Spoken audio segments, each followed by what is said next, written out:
Good morning dear students. मैं doctor Dheeraj Bakolia, professor political science, government Lohia college Churu. आज हम बात कर रहे हैं एक और बहुत ही महत्वपूर्ण टॉपिक, प्रतिनिधित्व के सिद्धांत। इसका सीधा सा अर्थ यह है कि किस प्रकार से आम जनता को शासन व्यवस्था में प्रतिनिधित्व दिया जाता है। प्रतिनिधित्व देने के लिए जो विभिन्न प्रकार की प्रणालियां हैं, उनमें सबसे प्रमुख प्रणाली जो विश्व के अधिकांश देशों में चलती है, उसको हम जानते हैं first past the post system. इसका शाब्दिक अर्थ होता है जो सबसे आगे जीत उसकी। जैसे अपन भारतीय राज्य व्यवस्था की बात करें, भारत में यही प्रणाली अपनाई जाती है, first past the post system. इसकी विशेषता यह होती है कि यहाँ पर एकल सदस्यीय निर्वाचन क्षेत्र होता है। इसका मतलब किसी भी निर्वाचन क्षेत्र से एक ही व्यक्ति चुना जाता है, एक ही व्यक्ति। फॉर एग्जाम्पल अपन जैसे राजस्थान की बात करें, राजस्थान में जैसे लोकसभा क्षेत्र में कुल मिलाकर 25 है, तो राजस्थान को 25 क्षेत्रों में बांटा गया है। और इसका मतलब कि राजस्थान से 25 व्यक्ति लोकसभा के लिए चुने जाएंगे। 25 क्षेत्र जो बांटे गए हैं, प्रत्येक क्षेत्र से एक व्यक्ति चुना जाएगा। खड़े कितने भी हो सकते हैं, उम्मीदवार कितने भी हो सकते हैं, लेकिन जीतने वाला एक होगा। और जीतने की ये जो प्रणाली है, ये जो सिस्टम है, इसमें ये नहीं देखा जाता कि किसको वोटों का बहुमत मिला है। इसमें केवल ये देखा जाता है कि किसको सबसे ज़्यादा वोट मिले।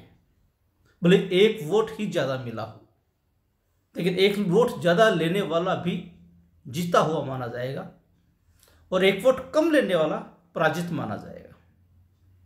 जो आपको ध्यान होगा, राजस्थान में एक ऐसा उदाहरण भी आया, जो हमारे पहले विधानसभा अध्यक्ष थे सीपी जोशी, नाथद्वारा सीट से मात्र एक वोट से हार गए थे। इसका मतलब जीतने वाले ने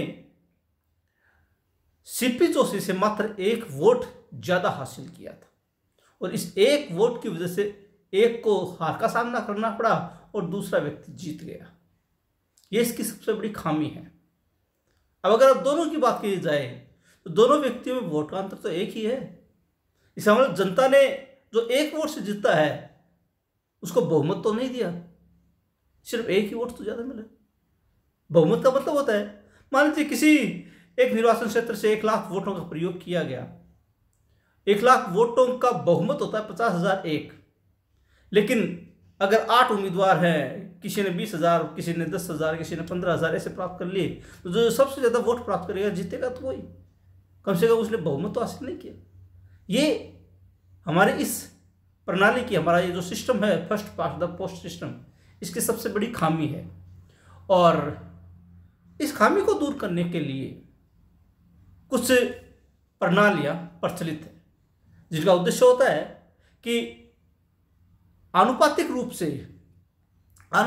से जीतने वाला व्यक्ति वोटों का बहुमत प्राप्त करे। केवल एक वोट ज़्यादा नहीं या कुछ वोट ज़्यादा नहीं, बल्कि वोटों का बहुमत उसके पास होना चाहिए। और जब वो वोटों का बहुमत प्राप्त करेगा, तभी माना जाएगा कि वो वास्तव में उस क्षेत्र के व्यक्तियों का प्रतिनिधि है। इसलिए बहुत से देशों ने first past the post system के अलावा विभिन्न अलग अलग क्षेत्रों में जो दूसरी प्रणालियां अपनाई है, उनको हम कहते हैं आनुपातिक प्रतिनिधित्व प्रणाली। तो हम इस वीडियो में इस बात को समझने का प्रयास करेंगे कि प्रतिनिधित्व के सिद्धांत में कौन कौन सी प्रणालियां मुख्य रूप से विश्व के देशों में प्रचलित है और उनका मोटा मोटा क्या ढांचा है, क्या रूपरेखा है। आपसे निवेदन, यदि अब तक आपने चैनल को सब्सक्राइब नहीं किया है तो कृपया चैनल को सब्सक्राइब करें, लाइक करें, शेयर करें, कमेंट करें। चलिए शुरुआत करते हैं प्रतिनिधित्व के सिद्धांत। आनुपातिक प्रतिनिधित्व किसी भी प्रकार की चुनाव प्रणाली को बतलाता है, जिसके तहत मतदाताओं के उपसमूह निर्वाचित निकाय में आनुपातिक रूप से प्रतिबिंबित होते हैं। ये अवधारणा मुख्य रूप से मतदाताओं के बीच राजनीतिक विभाजन पर लागू होती है। कहने का मतलब कि ये प्रणाली किस लिए अपनाई जाती है कि मतदाताओं को आनुपातिक रूप से प्रतिबिंब कर सके कि किन मतदाताओं ने आनुपातिक रूप से किसको ज्यादा वोट दिए, अनुपात किसने प्राप्त किया है। एक बात ध्यान रखिएगा, जैसे अपन ने अभी बात की first past the post system की, इसमें प्रत्येक निर्वाचन क्षेत्र से एक ही व्यक्ति चुना जाता है, यानी कि एकल सदस्यीय निर्वाचन क्षेत्र होता है।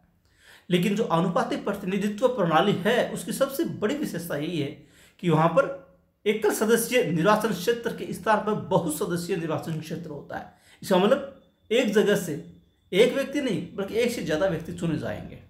ये संख्या 2 भी हो सकती है, 3 भी हो सकती है, 4 भी हो सकती है, 5 भी हो सकती है, कितनी भी हो सकती है।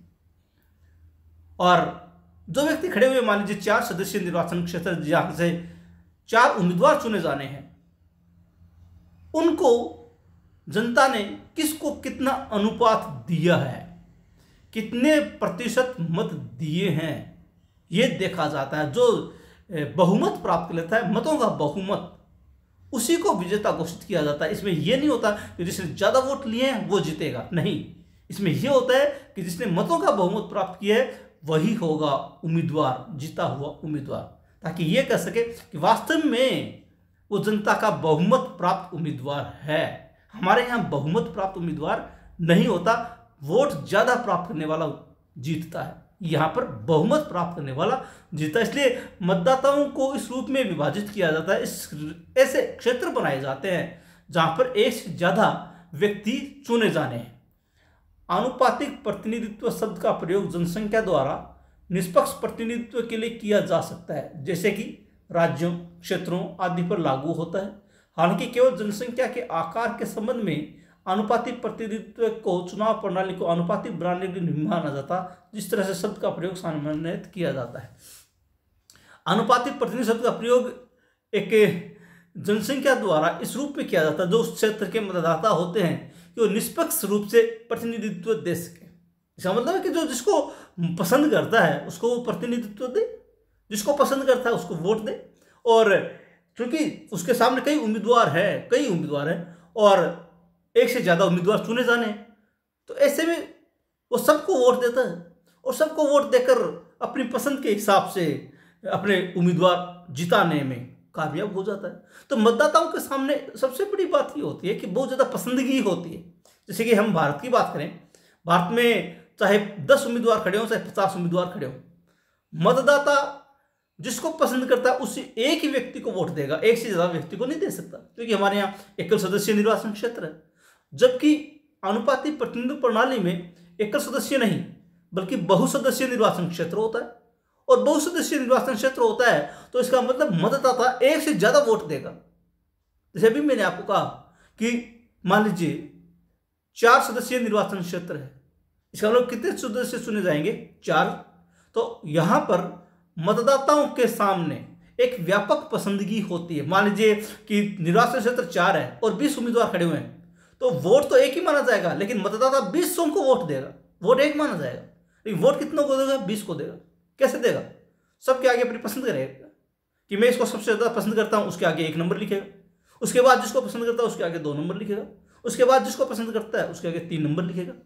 यानी नंबर अंकित कर देगा कि मेरी पसंद ये है, 1 नंबर पर ये है, 2 नंबर पर ये है, 3 नंबर पर ये है, जिसको चाहे वैसे दे दे। अपने मतदाता की मर्जी है, मतदाता किसको पसंद करता है उसको वोट दे दे, 1 नंबर दे दे, 2 नंबर दे दे, 3 नंबर दे दे, जिसे भी देना चाहे दे सकता है। तो व्यापक पसंदगी है और उसी के हिसाब से जिसको जनता पसंद करती है वही व्यक्ति चुने जाते हैं।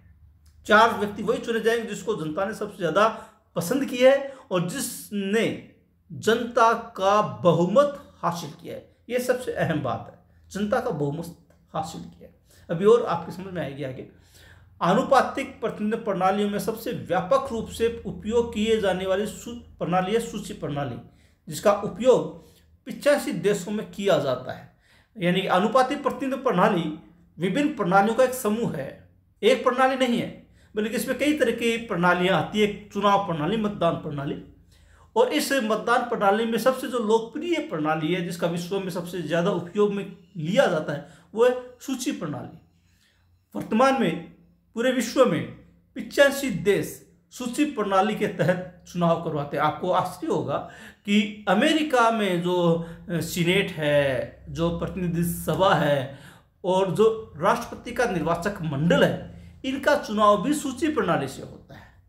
इसके अलावा मिश्रित मतदान प्रणाली का उपयोग 7 देशों में और एकल संक्रमणीय मत प्रणाली आयरलैंड, माल्टा, ऑस्ट्रेलिया सीनेट और भारतीय राज्यसभा में किया जाता है। यानी कि सबसे ज़्यादा जो प्रयोग में लाई जाने वाली विधि है वो तो सूची प्रणाली। इसके बाद दूसरी आती है मिश्रित मतदान प्रणाली, जिसका उपयोग 7 देशों में किया जाता है, और फिर एकल हस्तांतरणीय मत प्रणाली, जिसका उपयोग आयरलैंड में, माल्टा में, ऑस्ट्रेलिया की सीनेट में और भारत की राज्यसभा में किया जाता है। आपको ये भी ध्यान होगा कि भारत के राष्ट्रपति का चुनाव भी अनुपातिक प्रतिनिधित्व प्रणाली की एकल संक्रमणीय मत प्रणाली के द्वारा किया जाता है। तो ये कुछ ऐसी प्रणालियां हैं जिनका विश्व के कई देशों में उपयोग किया जाता है।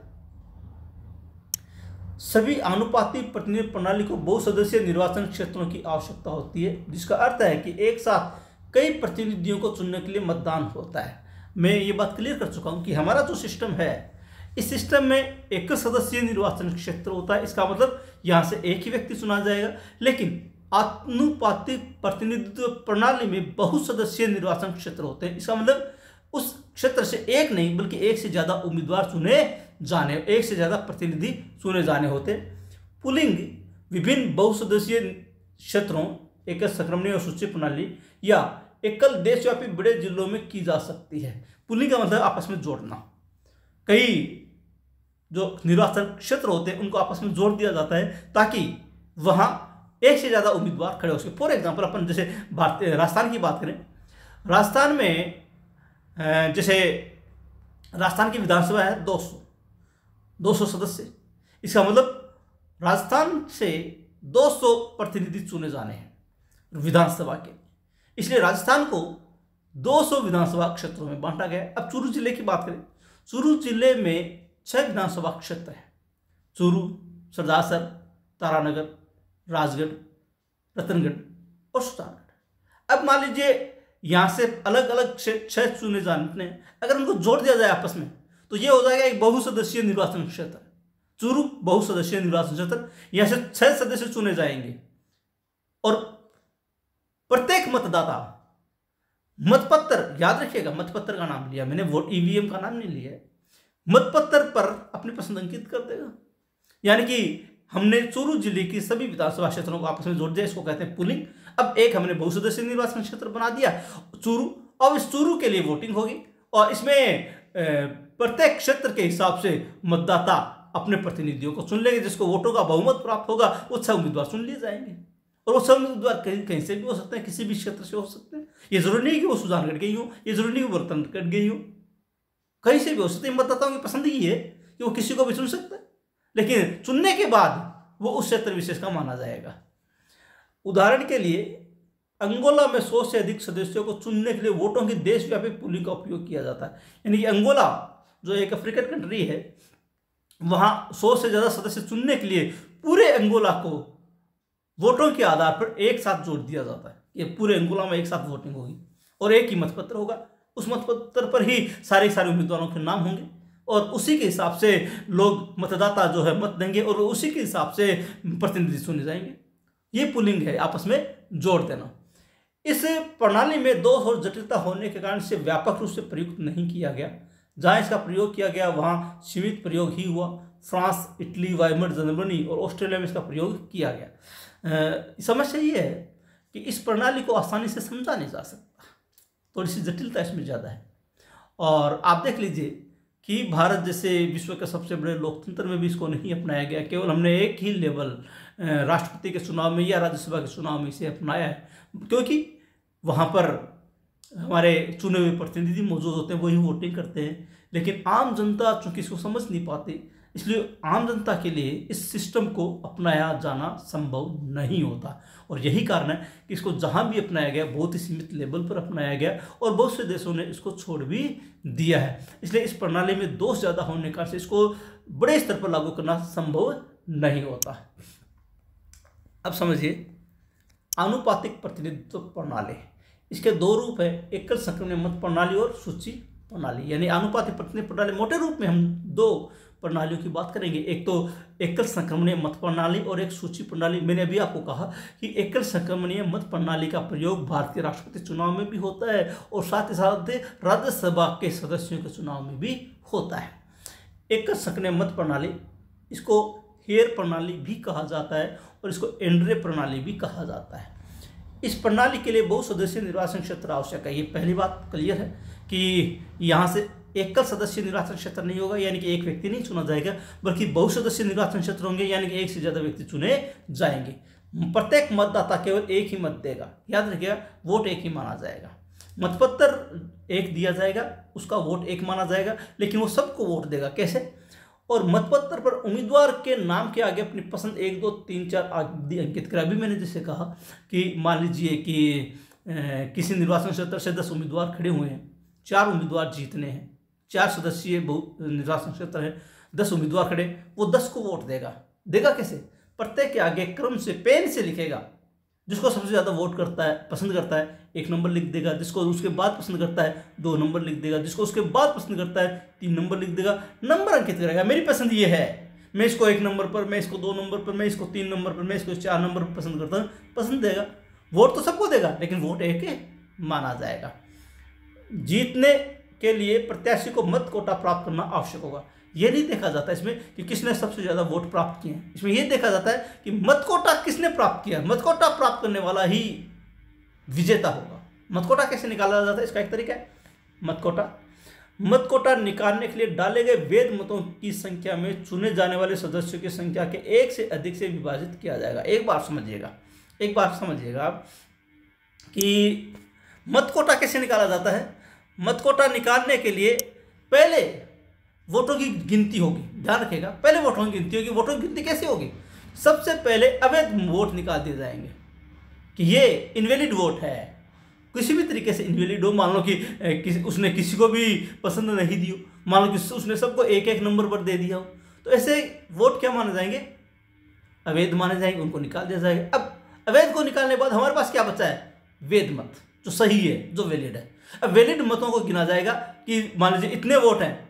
अब जो वैलिड वोट है, वैलिड जो वैध मत है, उनके आधार पर मत कोटा निकाला। अभी अपन ने देखो, एक बात दोबारा, मत कोटा निकालने के लिए डाले गए वैध मतों की संख्या में चुने जाने वाले सदस्यों की संख्या के 1 से अधिक से विभाजित किया जाएगा। अब समझिए, यहां हमने क्या कहा कि बहुसदस्यीय निर्वाचन क्षेत्र, मान लीजिए 4 सदस्यीय निर्वाचन क्षेत्र, यानी कि एक जगह से 4 सदस्य चुने जाने हैं। अब मान लीजिए फॉर एग्जांपल कि 1 लाख वोट डाले गए, वैध मत 1 लाख मिले। अब सदस्य कितने चुने जाने हैं? 4। आगे क्या लिखा है? चुने जाने वाले सदस्यों की संख्या के 1 से अधिक से विभाजित किया जाए। 1 से अधिक यानी 4 तो चुने जाने हैं और वोट भाग दिया जाएगा 1 लाख में 5 का, 4 + 1, 1 से ज्यादा से विभाजित किया जाएगा और भागफल में 1 जोड़ा जाएगा। अब जो संख्या प्राप्त होगी, जैसे अभी मैंने कहा 1 लाख वैध मत है, 4 उम्मीदवार चुने जाने हैं, इसका मतलब 5 का भाग दिया जाएगा। 1 लाख में 5 का भाग देते हैं तो 20,000 आता है। फिर लिखा है भागफल में 1 जोड़ा जाएगा, यानी 20,000 में 1 जोड़ा जाएगा। कितने हो गए? 20,001। प्राप्त संख्या मत कोटा होगी कितनी? 20,001 क्या होगी? मत कोटा। और जो उम्मीदवार 20,001 वोट लेता है वही जीतेगा। ये नहीं कि जिसने सबसे ज्यादा लिया, नहीं, जिसने 20,001 वोट ले लिया वही व्यक्ति जीता हुआ माना जाएगा।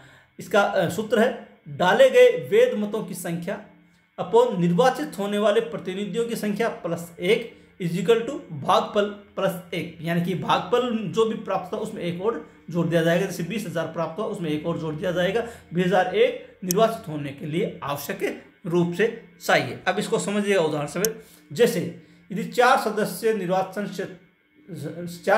निर्वाचन क्षेत्र में 1,40,000 मतों का प्रयोग किया गया तो निश्चित मत संख्या इस प्रकार होगी।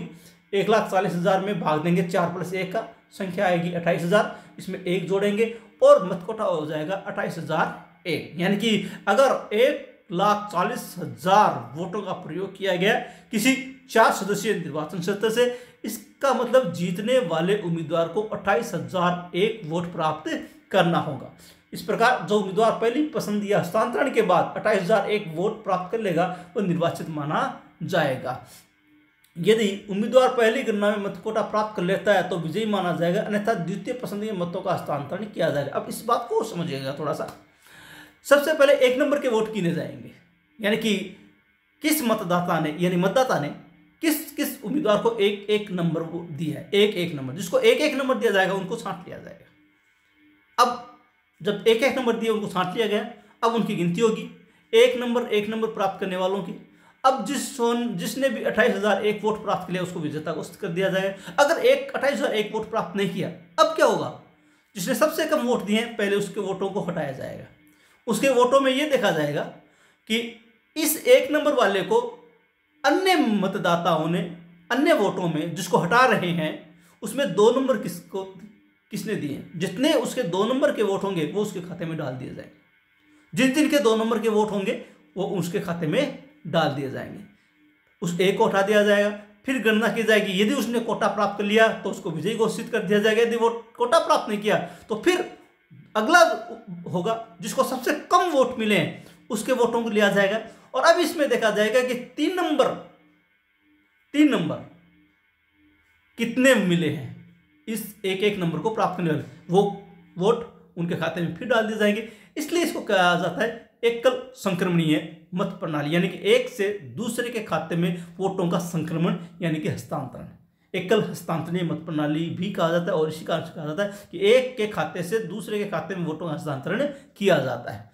जिस उम्मीदवार को कम मत मिले हों उसको जीतने की कोई संभावना न हो तो मतदाताओं की पसंद के अनुसार उसके मतों को दूसरे उम्मीदवार को हस्तांतरित कर दिया जाएगा।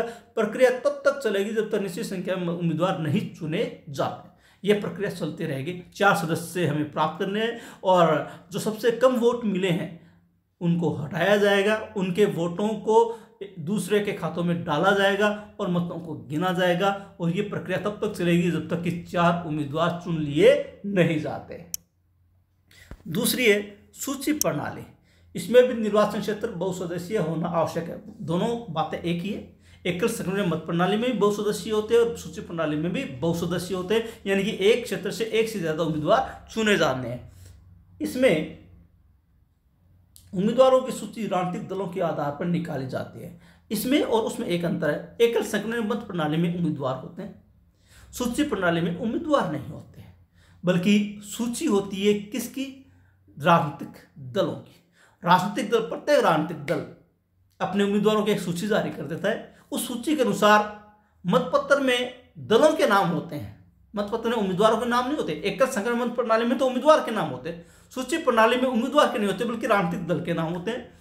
अब मतदाता राजनीतिक दल के आगे पसंद अंकित करता है। ये मेजर डिफरेंस है सूची प्रणाली और एकल संक्रमण मत प्रणाली में। प्रत्येक दल उतने या उससे कम नामों की सूची प्रस्तुत करेगा जितने के स्थान होंगे। मतदाता किसी उम्मीदवार को नहीं बल्कि दल को पसंद देगा। यानी कि मान लीजिए 4 सदस्य निर्वाचन क्षेत्र है तो प्रत्येक दल एक सूची जारी करेगा, या तो 4 सदस्यों की या 4 से कम की, 4 से ज्यादा की नहीं करेगा कि हमारे ये 4 सदस्य होंगे, हमारे ये 4 उम्मीदवार होंगे। अब मतदाता ने देख लिया कि फला पार्टी के इतने उम्मीदवार हैं, ये उम्मीदवार, अब वो अगर उस पार्टी के उम्मीदवारों से राजी है, खुश है, पसंद करता है तो वो पार्टी को वोट देगा। जो मतपत्र आएगा, इसमें भी मतपत्र होगा, ईवीएम से वोटिंग नहीं होगी, मतपत्र आएगा।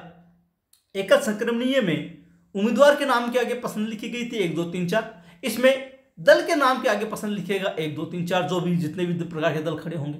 और यहाँ पर मतदाता उम्मीदवार को नहीं बल्कि किसको पसंद करेगा, दल को पसंद करेगा और दल के आगे अपनी पसंद अंकित करेगा।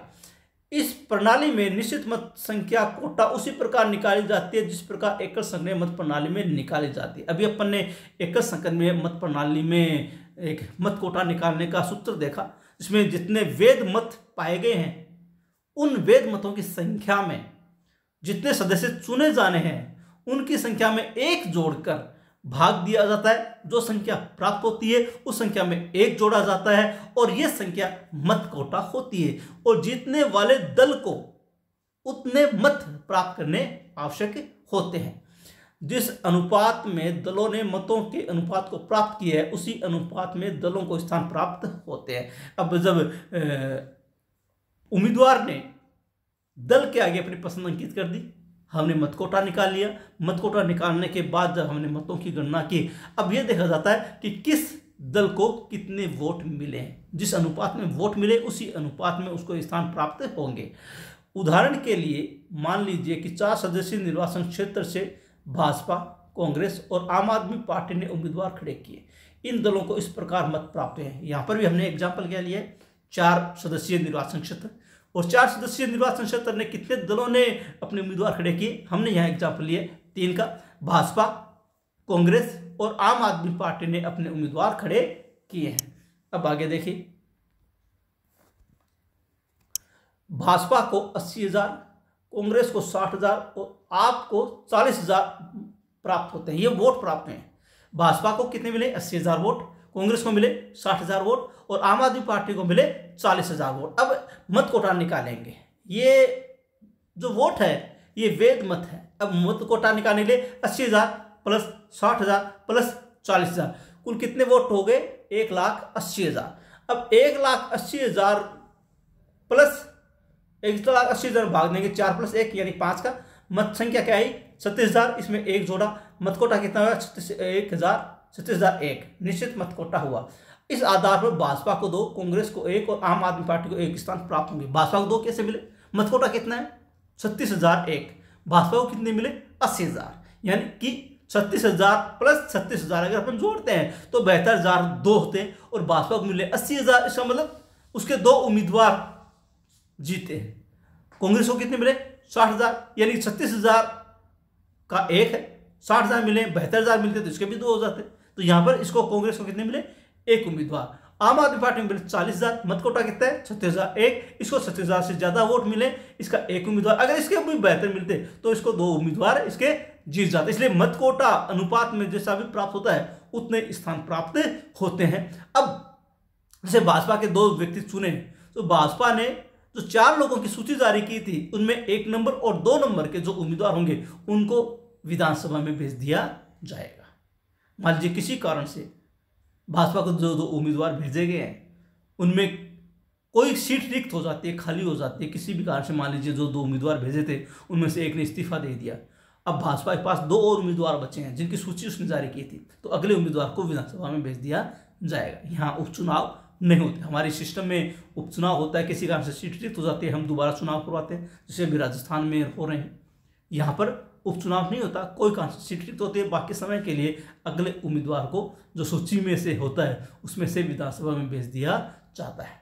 आशा करता हूँ आपको ये सारी चीज़ें समझ में आई होगी। हालांकि ये थोड़ी सी जटिल समस्या है और इसी कारण से इसको बहुत व्यापक रूप में अपनाया नहीं जाता। फिर भी कोई कन्फ्यूज़न हो तो आप कमेंट बॉक्स में लिख सकते हैं और मुझसे डायरेक्ट बात भी कर सकते हैं। आपकी समस्या का निस्तारण अवश्य किया जाएगा। मेरे मोबाइल नंबर आप नोट कर लीजिए, 94 144 0 20 85। ये मेरे मोबाइल नंबर है। अगर आपको इसमें कहीं कन्फ्यूज़न होता है तो आप मुझसे फ़ोन पर भी बात कर सकते हैं। और एक बार पुनः आपसे रिक्वेस्ट, यदि अब तक आपने चैनल को सब्सक्राइब नहीं किया तो कृपया चैनल को सब्सक्राइब अवश्य करें। मिलते हैं अगले वीडियो में एक नए टॉपिक के साथ, तब तक के लिए धन्यवाद।